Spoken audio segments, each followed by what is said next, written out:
What's good, Sixers fans? This is your boy, Tobias Harris II, and you guys are locked in on your dose to chalk it up. Where no matter if we win or if we lose, we just gotta charge it to the game. If you're new to my content, make sure you like, comment, and subscribe for more. And if you guys have been loyal to the channel, loyal to the soil from the very beginning, you already know where my heart is, and you know how we get down.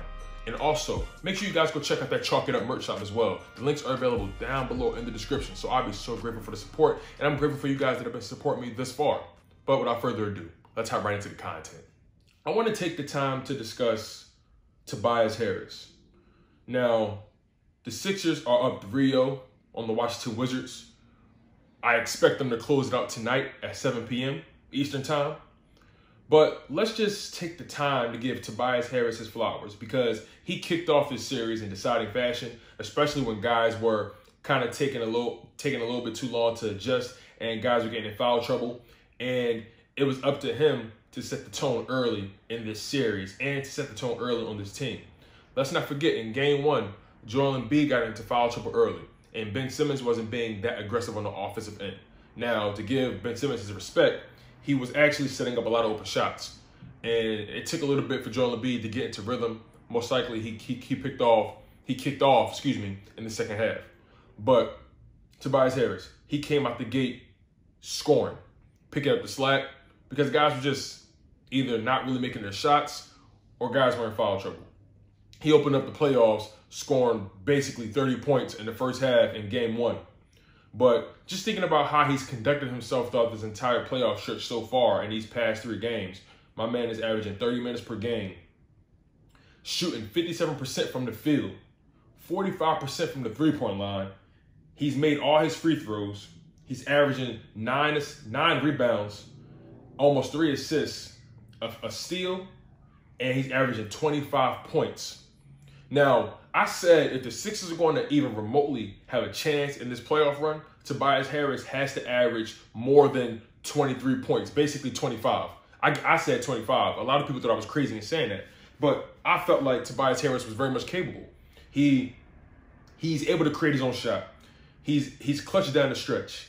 He's a deadly mid-range shooter, which is very much needed in this playoffs, because when you need that go-ahead basket, when you need that shot, in crunch time, you need somebody that can create their own shot in the mid-range. Sometimes you're not going to need that three-point shot necessarily. You need somebody that can create their own shot, get to the low block, get to the baseline, and just pull up with that fadeaway. And that's something that he has. He's shown it. Let's not forget, he shot that crazy game winner against the Lakers in the season. Won us that game, fair and square. But Tobias Harris has come through for us thus far. And he's going to be so pivotal in this next series against the Hawks. I'm expecting the Hawks to take care of the Knicks. And he's going to be even more pivotal in the Eastern Conference Finals. I know it's a bit blasphemous to look past the plate that you have in front of you, but I believe that the Sixers are going to coast past the Atlanta Hawks. They may get one on us, but I think that game, or I think that series rather, goes 5 games at the most. We've always had their number, and I just think we match up very well with that team, and we just have size and defense, which is something that the Atlanta Hawks haven't necessarily faced thus far in this playoffs. But Tobias Harris, he just has this capability of getting to his spots, and I'm not going to allow his 25 points to go unnoticed. It's pretty simple.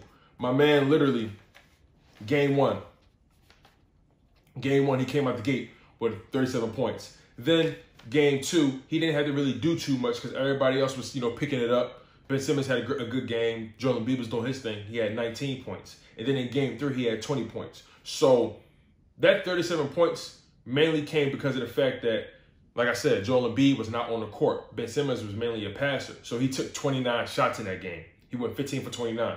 And then game 2, 9 for 13.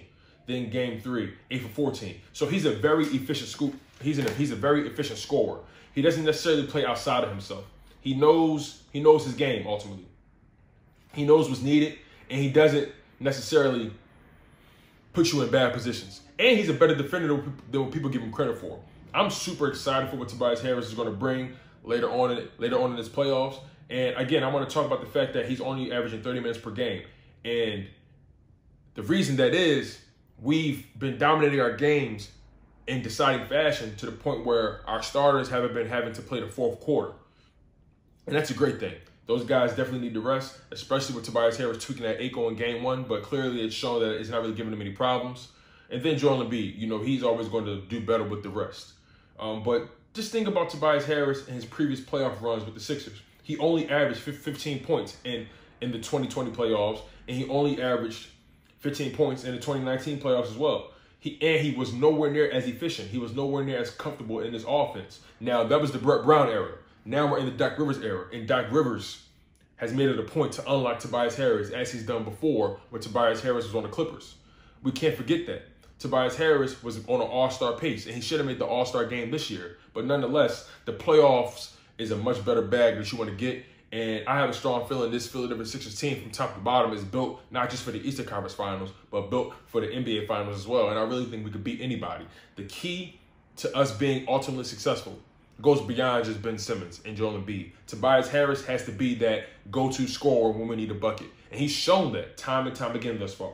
In an efficient pace. He's been extremely efficient, and that's the thing about it. He's not wasting any opportunities. Again, averaging 57% from the field and 45% from the three-point line thus far. Now, it's only 3 games, and it's only been the Washington Wizards. But at the end of the day, he's been getting the job done, and he hasn't been playing with his food, and that's what I like.